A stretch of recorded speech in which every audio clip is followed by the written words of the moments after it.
have you done a podcast before? I don't think I've done a podcast since like going viral for wrestling, to be honest with you. Really? Yeah. So it is cool. Like this is like an opportunity for people to like Get to know hear you. my thoughts, because Yeah. everyone wants to know what a gay pro wrestler's thoughts are. For Why sure. not?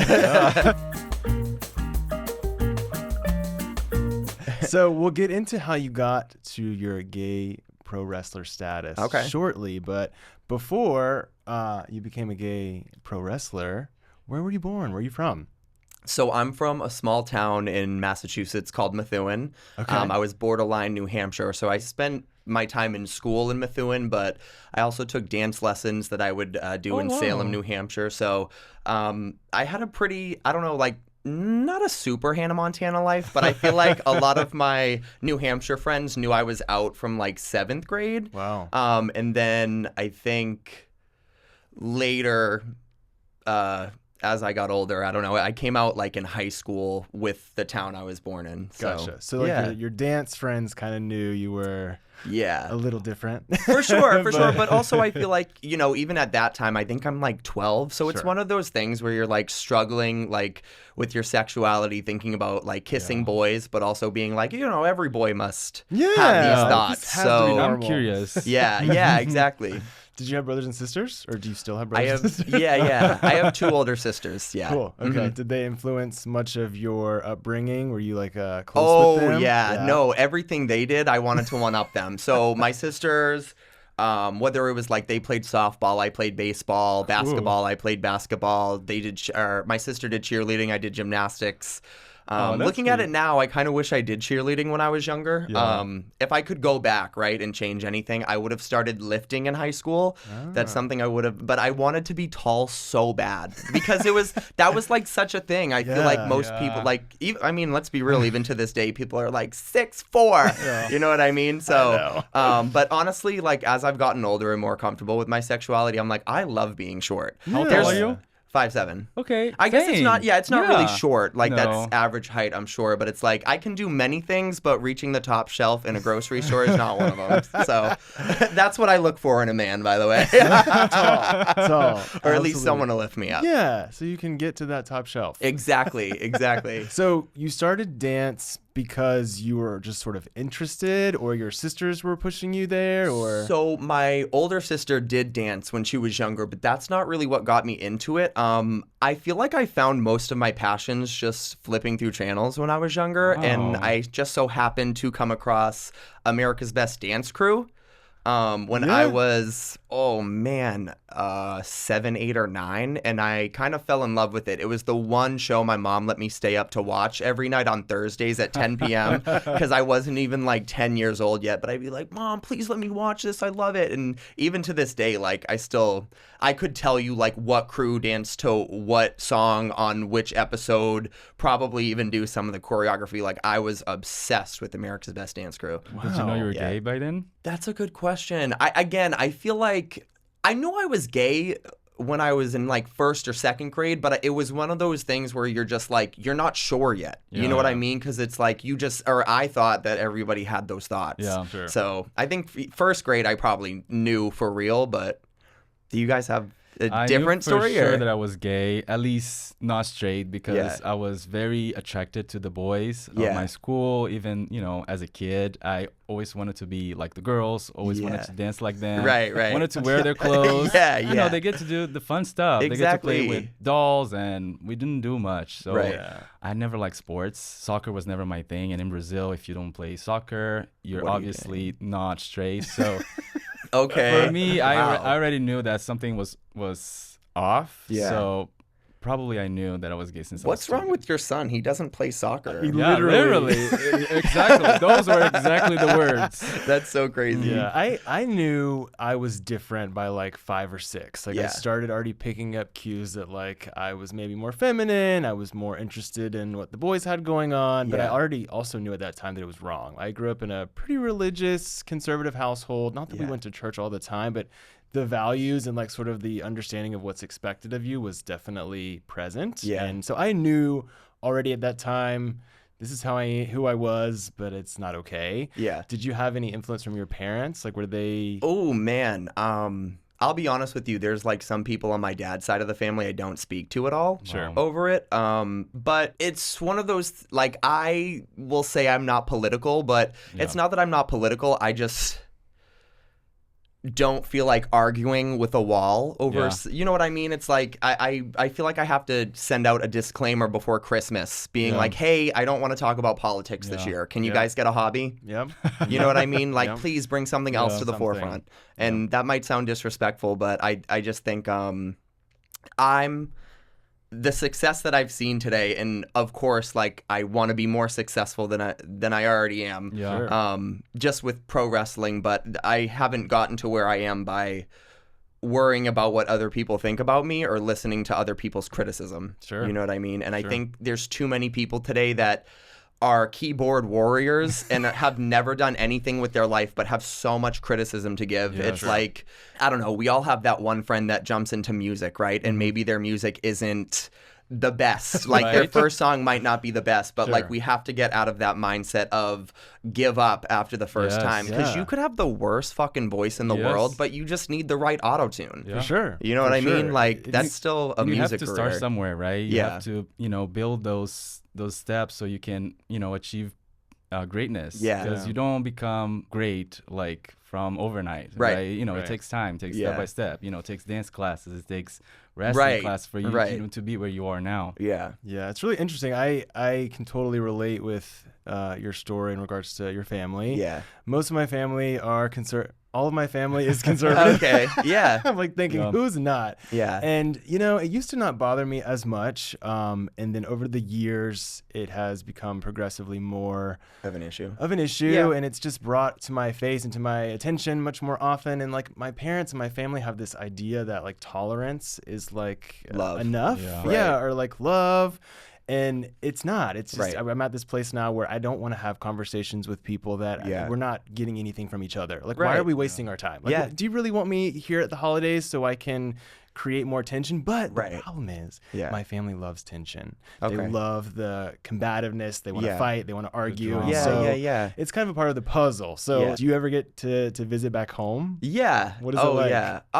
You want to know something? I think it's great. The people I still keep in contact with and I still have a relationship with, like, I see regularly. Like, I will see my friends from grade school. Wow, that's awesome. Like, every time I go home, and I prioritize them more than most of my family, to be honest with you, because those are the people you want to surround yourself with, are the people who are supporting you and are there for you, and I don't know, make your life more fun and just greater. You know what I mean? I'm sure it also makes just being at home a better experience, right? If you're just going home and having sort of these negative or even sort of neutral interactions with your family members, like, why would I want to come back here? But to sort of foster those childhood friendships allows you to kind of keep your hometown also in a positive, probably, for viewpoint. Sure. And I think I bring that home every time I go home. A lot of people are stuck because it's all they know. Like, until somebody shows you a different way or presents you a different way of living. It's same thing with religion, right? I would argue, I think religion can be a great thing for most people because it shows people who have never practiced gratitude how to be grateful. That's why they think it's working, because it's a change in your mindset. So again, it really is just, what you make of it and what your mindset is towards certain things. Because let's be real, there's even people in our community that we probably won't get along with. You know what I mean? Of course. There's people on every single end of each spectrum everywhere. Like, that's just life. But I feel like for most people too, it's really hard to get out of this bubble. It's not until they're exposed to different ideas that they learn something new, right? For example, it takes you to travel somewhere to learn about culture. It takes you to be gay, to be like more open about certain things. 100%. Because I feel like if I was straight, I would probably still in Brazil. I'll probably have a wife in my hometown. I would have never left. So, and there's nothing wrong with that, right? You can still live in your bubble, have your ideas, but when someone presents a different idea to you, you have to be open to what they say. I grew up, like, I remember at 7 or 8 years old being like ready to escape. So that was always sort of like my mentality of like, this is not the environment for me. I already knew that I needed to get out. And so I kind of carried that with me throughout childhood into adulthood and was always sort of like looking for my escape, which really led me to being a physician, to moving out to LA. And all of those things are due to the fact that I was always wanting to just spread my wings and get out of my hometown. Fly, baby. Yeah. Did you feel that way too? Is that 18. Kind of what? Yeah. I didn't even go to college. Wow. I moved here because genuinely, like, I was just, and I love my friends and family back home, but it is one of those things where you can only grow so much in a small fish tank. And even, dude, I remember being like 18 years old being like, oh my God, being a server? I can't be a server. That's so hard. I mean, I just had this conversation with someone. They asked me like, oh, what did you do like in high school and did you work? And I always worked in retail, which is horrible. They pay you nothing. You work on your feet all day. Yeah. But I was too intimidated by serving. I couldn't even see myself remembering orders. Yeah. But I guess I'm a doctor now, so somewhere along the way I picked up memory. But remind me what place you work at again. Exactly. But sometimes it's just that limiting factor in your head. You think, I can't do this. This is not going to happen for me. I can't go forward. And that actually circles back around to being a physician. I was in a relationship when I was 18 with a guy who was 10 years. The worst relationship of your life. Probably, yeah. I mean, it definitely was. Did you have one of those too? Oh, why is that? Everybody at 18 or 19, we had like the worst person we've ever met in our lives. It's a trauma. Yeah. I feel like, at least for me, at least my perception of the first relationship as a gay man, I feel like we all go through a relationship with someone who's older than us. Yeah. And we are very vulnerable. Right. We don't know how is, to have a relationship with a man, right? Because I, for example, had no friends, so I didn't have anyone to tell what was going on. So a lot of issues that would come up and arguments, I would just be silent, hold it in, and I was with him for like 3 years and never even told anyone about what was going on. Are you still like that now? Maybe I avoid. Yeah, you're an avoidant. Yeah. Going back to the first relationship I had, we mentioned that when we're young, we're 18, we usually date someone older. We're kind of ready to throw it all in. But ultimately, we haven't dated anybody, right? We have zero experience, whereas our straight counterparts have been dating since they were 10. Yeah, literally. So we're like trying to just throw everything at the wall and hope it sticks. Right. And I remember actually telling my first boyfriend, I was like, you're going to be the only guy I'm ever with. I'm only going to be with one guy. This is my dream. And he's like, sorry to break it to you. Yeah, no, literally, behind the scenes. That is the worst thing that you can say to someone because they know you do anything for them. But I will say, even though overall our relationship was not great, he was the only person who told me that he believed that I could be a doctor. Wow. And because of that one person, I went on to follow that dream that I had for myself. So sometimes it only takes one person. Sometimes it's not even the person that you would expect it to come from, but just someone opening your view on what you're capable of can sometimes make a massive change. Difference. Yeah, for sure. In your life. Yeah. When did you come out to your parents? I was 17. I met a boy when I was 17 that I really liked. Literally, I think we only hung out once, but like it was, like it was. Yeah, I was like, oh my gosh, like I'm really feeling him, and also he was just so masculine presenting that I was like, whoa, like you're kind of redefining what it means to be gay, at least in your perception, right? Right. I totally could agree with that. Yeah. And that's appealing, and you're like, wow, I can be, because sometimes too, especially when you're younger, you're like, oh, I'm gay, so that means I'm 100% feminine, or I'm like super femme. Yeah. And you don't have to be either one. You can do whatever the fuck you want, whenever you want. No one is either one, right? And so you can kind of float between the two. I love Megan Thee Stallion. She's my number one artist at the end of the year. Spotify's like, yep, you're a hottie. She has one song called Freak Nasty where the first 4 lines are, I'm running through your house like the Tomb Raider. You gotta pass around, he a hot potato. I told him, eat it or get out. That's your ultimatum. But stop licking my pussy hard. That shit aggravating.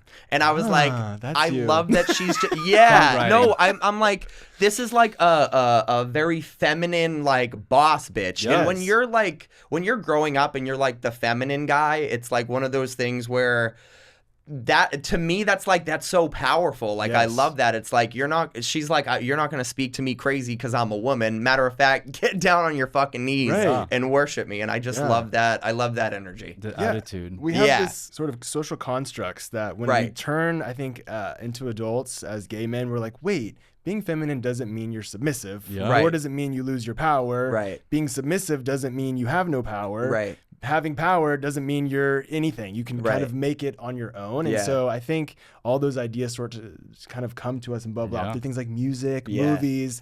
What we get really a lot of here in LA. You get like so many perspectives, creative wise, on like who you can be and what that looks like for you.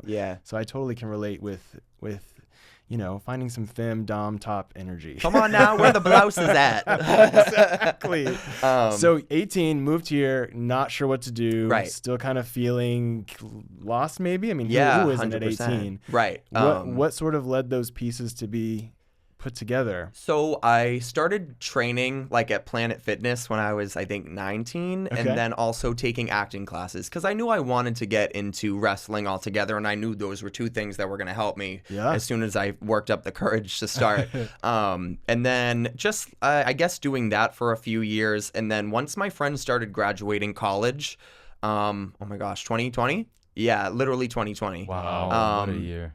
Baby. Yeah. But I was like, fuck, I got to do something with my life now. Everyone has a degree except for me. So I started training at Knox Pro under WWE Hall of Famer Rikishi I think it was January of 2020. Wow. And then obviously COVID, we had to like do the tests every like other week when we would go in to train. Wow. But so, yeah, it was just like, you remember, it was like, things were closed for 2 months. They're open for 2 months, closed for 3 months, open for 2 months. Like it was just like we were just moving and shaking and to the best of our ability at that point. But graduated in like 2023. So there's like a program that you can do. Yeah. How does that enrollment process work? Like, so there are people out there that if they are interested in wrestling, they can go take the same program. Wait, really? Yeah. Tell me more about that. Listen, this shit is not fucking easy. I mean, like, it doesn't look easy, not. obviously. It's fun, but like one of my least favorite questions were like, well, isn't it fake? And it's like, if it was fake, everybody would do it. Sure. True. You know what I mean? It takes like, you have to be somewhat of a masochist to enjoy this, because I'm not joking. It's like getting into a car accident after every match that I have. Beat up either way. Yeah. I guess I'll stick to baseball. Yeah. Or soccer. Maybe singing. Really? Is more Yeah. So there's a program that and how it's like school, I guess. Yeah. So you go a certain amount of hours per day. It's 3 times a week for like 3 hours, but you're also there with like 10 to 30 people, depending on how many people are like attending at the time. But yeah, you just like learn how to, what you call taking a bump is like when you, not what you're thinking, but falling on your back. It was funny. My first show I did actually was at a circuit party, and I was like, how many people are going to be bumping tonight? Because I know I'll be doing the most bumps with that joke. Know your audience. Yeah, Absolutely. 100%. But you learn like headlocks, regular holds, like pretty much. The basics, important things that you would need to use, obviously, in the career. Yeah, 100%. So, and it's a 2 or 3 year program? I'm gonna be honest. I think it just kind of depends on who you are and like what your background is. Because I'll be honest. Like I feel like I even started with. This is no disrespect. Some of the people who start there have like never played a sport in their life, and I grew up playing sports. So this was like putting shoes on for me. You know what I mean? They were kind of like, especially dance and things that you've already that's actually a huge thing. Incorporate. Like knowing where you are and how to capitalize on like little certain moments. Like you fall one way and you have to get up like super quickly. You know what I mean? So. For me, I never play any sports. I feel like I was always pussy. I always hated violence. Damn. Always hated any kind of martial arts. Yeah. Always kept. I was like, I hate martials too. I hate that. It's not for me. Yes, we hate martials and martial arts. Yeah, exactly. Which is funny because his sister, who has a pussy, is very good at martial arts. Okay. So maybe we should not call you. Maybe that shouldn't be the negative term that we use. Yeah. So yeah, I totally relate. I tried karate as a kid. I tried t-ball. I tried swimming. But nothing stuck. I just wanted to watch TV and lay in bed. But no sports? No, I turned 15 and was like, I probably need muscles or I'm not going to get laid. Got it. So I started going to the gym. Correct. And I've been literally working out for like 20 years now. Wow. But yeah, nothing really grew for like the first 10 years of all that effort. Yeah. But it did at least kind of allow me to start learning what body parts are at and how things move and how function. to grow them. Yeah, exactly. But other than that, I didn't have much sort of sport experience. But you know, I'm sure using all of that really helped you excel in especially the sort of 100%. curriculum. Yeah. And so you finish the school, you finish do you get there's like a certificate or like? It's like a little plaque thing. Cool. You know? Yeah. That's cool. It was cute. And then you knew what you were going to do from there, or? No. I actually feel like, honestly, after I graduated, it was kind of back to the drawing board because it's like you just kind of have to figure out how to navigate like this whole independent wrestling scene. I'll be honest, I'm still navigating it. And I think a lot of other independent wrestlers would argue I've like found fame from it really quickly. Sure. But I think there's an entertainment aspect that I don't want to say like cracked the code, but like I know how to be successful as an entertainer because of the things that I'm doing. Right. And I don't think many people are willing to take the risks that I'm taking. Yeah. It's one of those things where it's like, I say a lot of people in LA wear a mask. I just wear a costume. Yeah, I totally get it. Yeah. I think it's to your charisma. I'm sure people have brought that to your attention as well. Like For sure. You on social media have the same charisma as you do, at least in person. We met at the gym before we did this podcast, and I feel like you're the same when I met you in the gym as you are right here, as you, what I would perceive you to be based on, you know, your my Instagram. Content. Yeah, I feel like you're very, at least the charisma is showing me that, you know, you're charisma, obviously uniqueness, nerve, and talent. Exactly. Yes. So you're a clear entertainer, right? Yeah. And so I have seen many other accounts where maybe it's a queer person or a gay person that is also a wrestler. Sometimes I can't really tell. Yeah. But I've noticed obviously there can be quite a difference in the following between you and them. For sure. And I look at your content though and can see why. I mean, I feel just like, but I think some of that is natural too. Do you feel like you've always kind of had that charisma, or I you almost learned feel into like it? the humility aspect of it, like that there's charisma in that, just being like the gay dancer growing up. There's not many things I can do and not many voices I'd hear saying whatever the fuck they want to say to me because that's just what you're used to. Yeah. And so when it comes to like, you know, pushing boundaries, you know, the people closest to me know me and know my intentions. So as long as you're not hurting anybody, it should be fine. Sure. You so know? it sounds like you overlap a little bit of confidence with your charisma, and you think that's maybe kind of what's pushed you to the forefront as well. Because when we're in these situations where we're either getting made fun of or people know we're gay or whatever, you're either going to build your confidence from that, or you're going to let it destroy you. Right. And it sounds like that's sort of what the route you took is, I'm going to be confident from this. Yeah. And then I'm sure when you're in the ring and you're getting screamed at by people, you need that confidence. Yeah. What is that like? I mean, here at the end of the day, if I'm not getting a reaction from the crowd, why did I even show up? Right. If they're booing me, I'm gonna make them boo me even fucking harder. Right. You know what I mean? That's the game. Yeah. That's the crazy like narcissistic game, is getting a reaction out of the crowd. But whether you're a singer or a dancer or a pro wrestler or anyone you're performing. Any type of performing, that's sort of the strategy you should take, right? Like if they don't like you, well, all right, that's my character. If that's the constant feedback that I'm getting either in this environment today or in general, I'm going to be the villain and I'm going to own it. Yeah, 100%. Or if they love me, lean into that. Right. So it's something that I feel like you can apply to like anything you do performance-wise. My character's the most popular sugar baby in professional wrestling. I don't know if you knew that. No, but it says sugar baby on my ass. Yeah, I've seen that. But just like just looking. but that's another thing, right? When you think of Lady Gaga when she first started, what's something that immediately comes to your head? Gay bars where she was performing, maybe. Okay, that's what I think of. But poker face. Think of like a straight answer. Okay. Flamboyant, meat dress. Oh, okay. Right. That's what I think. Right. Okay. You know what I mean? For sure. These staples that even Doja Cat with her Demon era, they're purposely doing these things so that you remember them. Right.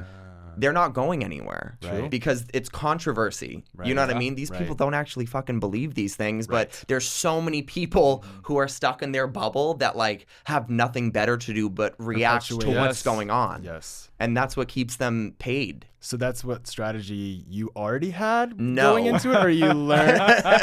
I'm learning. Sure. Yeah. Sure. So, and walk me through like your first ever match. Because you had to get an outfit, you had to have a song, you had to have a name, a slogan, How do you? Well, so I used to do little shows at the school that I was at because, in the ring, there was no crowd, and this was all during COVID. So this was like we streamed it on Twitch. And one of the drag queens from a local bar that that's cool. Samantha Starr, I would go there and she was like the drag queen on, and as soon as I started wrestling, she was like, baby, you need gear, because I was like, I was wrestling in like these booty shorts and this like this sweatshirt that I had just cropped here. I was like, how do I look like a cheerleader in 24 hours? Because they had just told me 24 hours in advance like I was going to be wrestling. And so and I was definitely nervous, but more than anything else, I was like, just keep going, like don't stop, like just whatever you do, don't stop, like just keep moving, take the opportunity. It's here, go with it. And I like to look at myself in the mirror before matches and say, I'm not scared. I was born to do this. Wow. Yeah, and that actually comes from Mercedes Moné or Sasha Banks. She's like one of the biggest wrestlers in the world, to be honest with you. She's also like one of my favorites for sure. Yeah. That's incredible. Yeah. So how did you find wrestling? Flipping through the channel when I was like 10 years old. Yeah. I was actually watching a women's match. It was Maurice versus Brie Bella for the Divas Championship. It was like a 2-minute match, but I was like, shit, like if these girls can do this, like, and they're so feminine, why can't I? Sure. And then eventually, you see like, I don't know, you learn about like Chyna, who was wrestling with the guys, or even Jacqueline, or a Beth Phoenix, who would have some moments in an era that they stayed away from the intergender wrestling for a while, but they're kind of bringing it back now. It's a little more like.